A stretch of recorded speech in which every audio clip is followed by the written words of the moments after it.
Let's move on to American families and the economy. One of the issues that's most important to them is health care, as you both know. Today, there was a key vote on a new Supreme Court Justice, Amy Coney Barrett, and health care is at the center of her confirmation fight. Over 20 million Americans get their health insurance through the Affordable Care Act. It's headed to the Supreme Court, and your administration, Mr. President, is advocating for the court to overturn it. If the Supreme Court does overturn that law, those 20 million Americans could lose their health insurance almost overnight. So what would you do if those people have their health insurance taken away? You have 2 minutes uninterrupted. Sure. First of all, I've already done something that nobody thought was possible. Through the legislature, I terminated the individual mandate. That is the worst part of Obamacare, as we call it. The individual mandate where you have to pay a fortune for the privilege of not having to pay for bad health insurance. I terminated. It's gone. Now it's in court because Obamacare is no good. But then I made a decision. Run it as well as you can to my people, great people. Run it as well as you can. I could have gone the other route and made everybody very unhappy. They ran it. Premiums are down. Everything's down. Here's the problem. No matter how well you run it, it's no good. What we'd like to do is terminate it. We have the individual mandate done. I don't know that it's going to work. If we don't win, we will have to run it, and we'll have Obamacare, but it'll be better run. But it no longer is Obamacare, because without the individual mandate, it's much different. Pre-existing conditions will always stay. What I would like to do is a much better health care, much better. What I'm going to do is pass Obamacare with a public option. Become Biden care. The public option is an option that says that if you, in fact, do not have the wherewithal to be, if you qualify for Medicaid and you do not have the wherewithal in your state to get Medicaid, you automatically are enrolled, providing competition for insurance companies. That's what's going to happen. Secondly, we're going to make sure we reduce the premiums and reduce drug prices by making sure that there's competition that doesn't exist now, by allowing the Medicare to negotiate drug prices with the insurance companies. Thirdly, the idea that I want to eliminate private insurance. The reason why I had such a fight with 20 candidates for the nomination was I support private insurance. We just witnessed the two major party candidates talk about health care in America. Mr. Trump opposes the Affordable Care Act and has promised cheaper coverage without releasing a specific concept. Mr. Biden has proposed strengthening Obamacare and adding a public option to it. As you know, Obamacare was massively expensive with high copays and deductibles. Mr. Hawkins, what are your thoughts on the Affordable Care Act and healthcare in America? How is your platform different to those being offered from the two major party candidates? Well, I am for Medicare for all, and it's clear Trump and Biden are not. And I am for socialized medicine. That's the only way you can make the right to health care a human right, a public service like public schools. So the Medicare for All system we're talking about is a publicly financed healthcare system. Everybody's in, nobody's out. It's more efficient through a single public payer. About 30% of our healthcare dollar now goes into paperwork, figuring out what the cost of the service will be, whether the insurance company will pay it, what the provider wants to charge. They haggle back and forth. We can be much more efficient. In fact, Obamacare with the public option costs more than Medicare for all. So we're more efficient. And we want to go beyond the Medicare for all that Bernie Sanders and Representative Jay Paul are offering, because we don't only want to socialize the payment through a single public payer. We want to socialize, which is to say democratize the delivery. So hospitals and clinics would be publicly owned. Doctors and nurses and other healthcare workers would be salaried public employees. And that deals with cost control, because right now these private delivery organizations want to maximize their income by maximizing fees for service. So they often run lots of patients through fast, don't give them the proper care, or they add extra tests and treatments that are maybe not needed. With the healthcare providers on salary, they can focus on healthcare.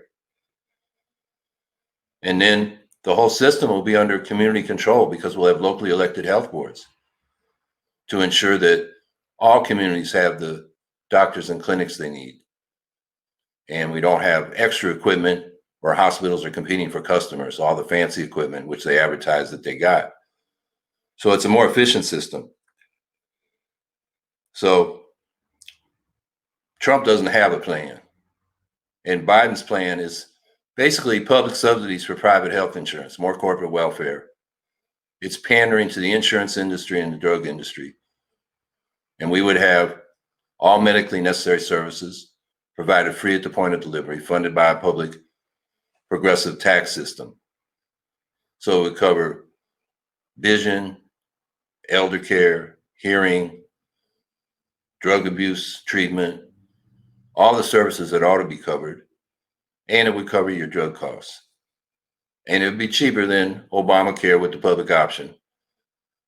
And whatever Trump is offering would just be, I guess, just be private insurance, because they get rid of Obamacare. It's going to be strictly private drug and insurance companies, and they will, gouge us for all they're worth.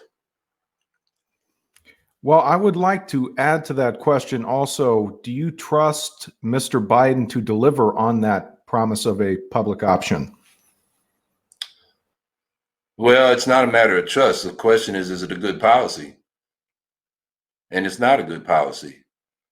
It's a poor substitute for Medicare for all.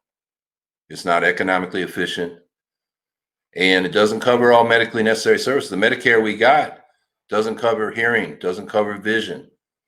You got to pay premiums. You got to pay deductibles. So it's more out-of-pocket expenses, and it doesn't cover everything. So, even if he comes through with it, it's not what we need. Thank you, Mr. Hawkins.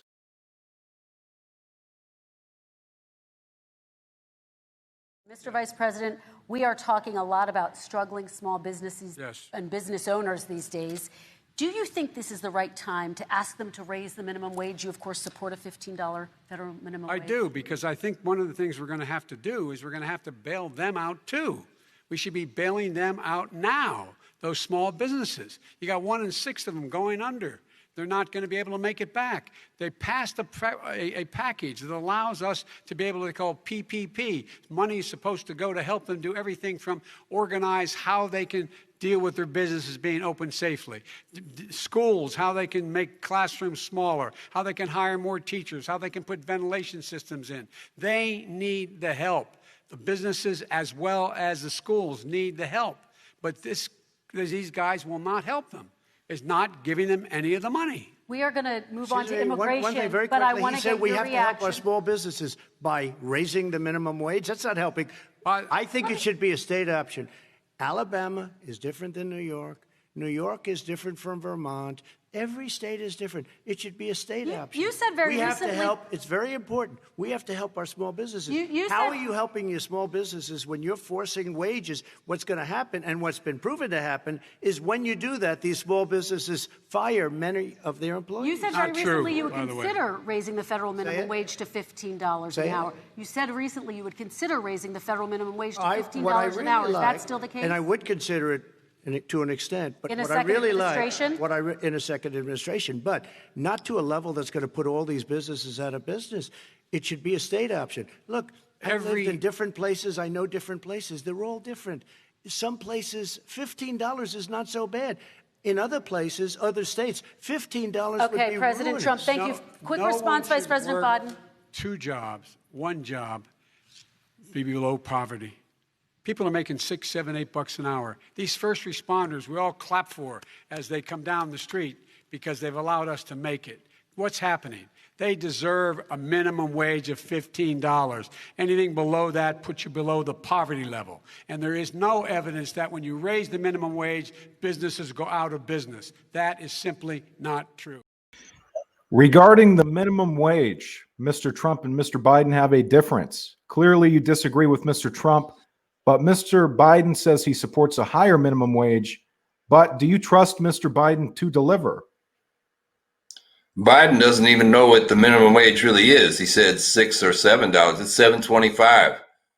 He doesn't know the basic facts. If you're a tip worker, it's, I think, $2.25. So you know, and then you try to live off your tips. You're supposed to get the $7.25 if you don't get that much in tips, but a lot of tip workers don't get it. $15 was good 5, 6, 7 years ago. Now we need to go to 20. At $20 an hour, a family of 3 will just get over the poverty line. And if you trace increases in productivity and the cost of living since the late 1960s, the minimum wage would now be close to $18. But we need to provide a living wage for people that are working full time. They should be able to support their families.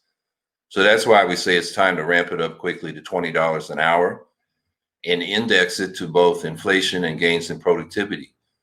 So we don't have to keep going back to Congress to get it raised and people fall far behind where they're making a measly $7.25 an hour. Nobody can live above poverty on that.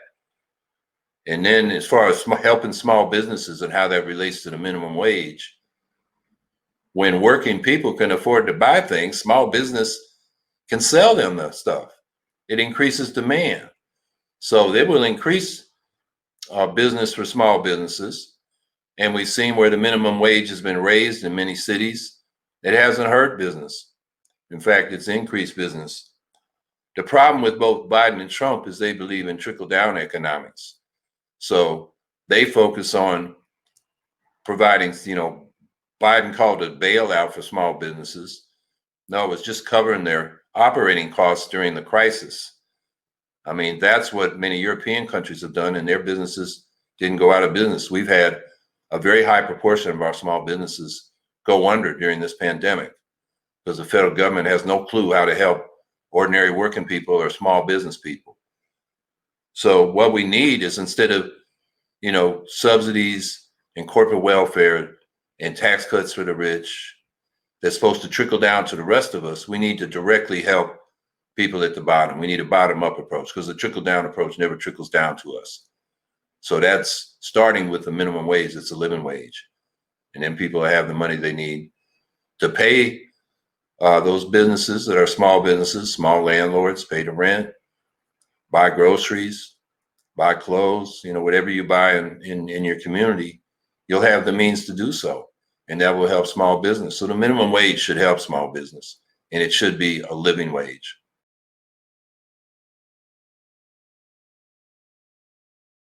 Mr. Hawkins, I'd like to give you the floor for a moment. What is your closing argument for this 2020 campaign? People should vote for what they want. And we know that the people want what our platform offers. Majorities want Medicare for all. They want a Green New Deal to deal with the climate meltdown.